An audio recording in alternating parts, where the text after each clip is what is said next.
నమస్తే, welcome to Disha TV. భారతదేశ ఇంధన ఎరువుల రంగంలో ఒక సరికొత్త విప్లవానికి కేంద్ర ప్రభుత్వం శ్రీకారం చుట్టింది. ప్రపంచవ్యాప్తంగా జరుగుతున్న అంతర్జాతీయ పరిణామాలు, ముఖ్యంగా అమెరికా ఇరాన్ యుద్ధం కారణంగా గ్లోబల్ మార్కెట్లో ఇంధన సరఫరా దెబ్బతిని ధరలు మండిపోతున్న విషయం తెలిసిందే. ఈ తరుణంలో భారత్ ఒక వ్యూహాత్మక అడుగు వేసింది. విదేశీ గ్యాస్, కెమికల్స్ మరియు ఎరువుల దిగుమతులపై మన దేశం ఆధారపడడాన్ని శాశ్వతంగా తుడిచిపెట్టేందుకు కేంద్ర కేబినెట్ దేశ చరిత్రలోని అతిపెద్ద కోల్ గ్యాసిఫికేషన్ అంటే బొగ్గు వాయువు నుండి ఈ గ్యాస్ని తయారు చేసే ఒక పథకాన్ని ఆవిష్కరించింది.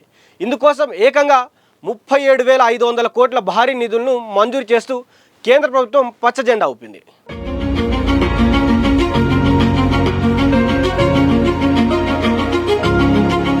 అసలు ఏంటి కోల్ గ్యాసిఫికేషన్ అంటే ఏంటో ఒకసారి మీకు ఎక్స్ప్లెయిన్ చేసే ప్రయత్నం చేస్తా. చాలామంది బొగ్గు అనగానే కేవలం కరెంట్ ఉత్పత్తి చేసేది, థర్మల్ పవర్ వచ్చేది మాత్రమే అనుకుంటారు, లేదా ఫ్యాక్టరీలో కాల్చడానికి మాత్రమే దీనికి ఉపయోగిస్తూ ఉంటారు దీన్ని అని కూడా అందరికీ తెలుసు. అంటే నార్మల్గా ఇదే అనుకుంటాం మనం అందరం. కానీ కోల్ గ్యాసిఫికేషన్ అనేది ఒక అద్భుతమైన టెక్నాలజీ. దీని ద్వారా బొగ్గును నేరుగా కాల్చకుండా రసాయనిక ప్రక్రియల ద్వారా దానిని సిన్గ్యాస్ అంటే సింథసిస్ గ్యాస్, ఇవి రెండు అంటే ఈ వివిధ రకాలైనటువంటి పేరుతో పిలుస్తారు. ఆ సిన్గ్యాస్ అనే వాయువుగా మనం మార్చుకోవచ్చు. ఈ వాయువు నుంచి మనం నిత్యం వాడుకునే ఏదైతే ఎల్ఎన్జీ గ్యాస్ కావచ్చు, మరియు యూరియా కావచ్చు, అమోనియా కావచ్చు, మిథనాల్ వంటి పారిశ్రామిక రసాయనాలను మనం తయారు చేసుకోవచ్చు. అంటే భూమిలో నుంచి వచ్చినటువంటి నల్లటి బొగ్గు నుంచి గ్యాస్నుగా మార్చి దేశ అవసరాల కోసం వాడుకోవడమే ఈ ప్రాజెక్ట్ యొక్క ముఖ్య ఉద్దేశం.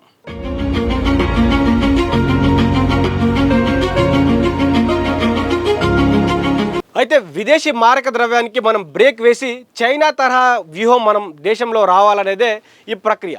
భారతదేశం దగ్గర రాబోయే 200 ఏళ్ళకు సరిపడా అంటే దాదాపు 401 మిలియన్ల టన్నుల అపారమైన బొగ్గు నిల్వలు ఉన్నాయి.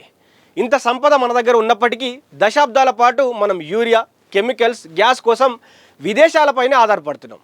2025లోనూ వీటి దిగుమతుల కోసం భారత్ ఏకంగా 2,77,000 కోట్ల దేశ సంపదను విదేశాలకు చెల్లించాల్సి వచ్చింది. అయితే ఈ విషయంలో పొరుగు దేశమైనటువంటి చైనా ఇప్పటికే ఈ కోల్ గ్యాసిఫికేషన్ టెక్నాలజీతో అద్భుతాలు చేస్తుంది. చైనాలో తన దేశీయ యూరియా అవసరాల్లో ఏకంగా 78% బొగ్గు నుంచే తయారు చేసుకుంటుంది.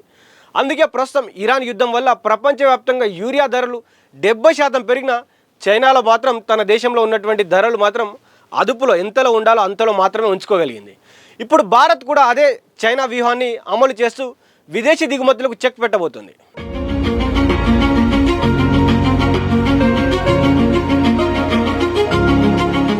అయితే ఈ విషయం ద్వారా దేశ ఆర్థిక వ్యవస్థకు కూడా బూస్ట్ రాబోతూ ఉంది. 3 లక్షల కోట్ల పెట్టుబడులు కూడా రాబోతూ ఉన్నాయి. అసలు ఎట్లా అంటే కేంద్ర ప్రభుత్వం ప్రవేశపెట్టినటువంటి ఈ ప్రాజెక్ట్ కోసం 37,500 కోట్లు ఈ స్కీమ్ కోసం ఈ ఒక్క స్కీమ్ కోసమే ఈ ప్రభుత్వ ప్రాజెక్టు కోసం మాత్రం కేటాయిస్తూ ఉన్నారు. ఇది దేశ ఆర్థిక రంగాన్ని రాబోయే రోజుల్లో ఒక భారీ గేమ్ చేంజర్గా తీర్చబోయేటువంటి ఈ ప్రాజెక్టు. అయితే ప్రైవేట్ కంపెనీలు చాలా పెద్ద ఎత్తున కూడా ఈ ప్రాజెక్టు పైన పెట్టుబడులు పెట్టే అవకాశం ఉంది. దాదాపు 2,50,000 కోట్ల నుంచి 3 లక్షల కోట్ల వరకు భారీ ప్రైవేట్ పెట్టుబడులు రానున్నాయి. అయితే ఉపాధి అవకాశాలు కూడా రానున్నాయి. ఎందుకంటే ఈ రంగంలో రాబోయే రోజుల్లో దాదాపు 50,000 నుంచి 70,000 మంది యువతకు ప్రత్యక్షంగా పరోక్షంగా ఉద్యోగ ఉపాధి అవకాశాలు లభిస్తాయని కూడా ప్రభుత్వాలు చెప్తా ఉన్నాయి. అయితే ప్రభుత్వానికి ఆదాయం కూడా వస్తుంది. ఎట్లా అంటే ఈ సరికొత్త పారిశ్రామిక విప్లవం వల్ల ప్రభుత్వానికి ప్రతి ఏటా కూడా 6,300 కోట్ల అదనపు ఆదాయం లభించనుందని కూడా చెప్తా ఉన్నారు. అయితే యూఏఈ తోటి కూడా కీలక ఒప్పందాలు జరిగాయి. ఎప్పుడైతే మన ప్రైమ్ మినిస్టర్గా వెళ్ళడం జరిగిందో ఈ మెగా ప్లాన్లో భాగంగా ఇంధన రంగంలో మరింత బలాన్ని చేకూర్చుకోవడానికి భారత్, యూఏఈ కూడా కొన్ని కీలక ఒప్పందాలను 11 ఒప్పందాలు కూడా చేసుకున్నట్టు తెలుస్తూ ఉంది. అంతర్జాతీయంగా ఎన్ని సంక్షోభాలు ఎదురైనా దేశీయ అవసరాలకు ఎలాంటి ఢోకా లేకుండా చూసుకోవడానికి మన బొగ్గు నిల్వలు ఒక వ్యూహాత్మక కవచంలాగా మనకు మారబోతూ ఉన్నాయి. ఈ ఒప్పందం చాలా గట్టిగా అంటే ఎన్ని రోజుల వరకు దీన్ని మనం కొనసాగించగలిగితే, అదేవిధంగా ఈ ఏదైతే గ్యాసిఫికేషన్కి సంబంధించినటువంటి ఎన్ని రోజులు మనం చేసుకోగలిగితే అంత గొప్పగా మన దేశాన్ని తీర్చిదిద్దని కూడా వారు చెప్తా ఉన్నారు. అయితే సొంతంగా అపారమైన వనరులు ఉండి కూడా పరాయి దేశాలపై ఆధారపడే పరిస్థితి నుంచి మన వనరులను మనమే గ్యాస్గా, ఎరువులుగా మార్చుకునే అద్భుతమైన దిశగా భారత్ అడుగులు వేస్తుంది. ఈ కోల్ గ్యాసిఫికేషన్ ప్రాజెక్టు కనుక పూర్తి స్థాయిలో అందుబాటులోకి వస్తే ఇంధన మరియు వ్యవసాయ రంగాల్లో భారతదేశం ఆత్మనిర్భర్గా అంటే స్వయం సమృద్ధిగా మారడం ఖాయం. మరి కేంద్ర ప్రభుత్వం తీసుకున్నటువంటి ఈ నిర్ణయాన్ని మీరు ఎట్లా చూస్తారు? ఈ వ్యూహాత్మక నిర్ణయం నిజంగా అది సఫలీకృతం అవుతుందా? మరి మీ అభిప్రాయం ఏంటో కూడా తెలియజేసే ప్రయత్నం చేయండి. చూస్తూనే ఉండండి దిశా టీవీ.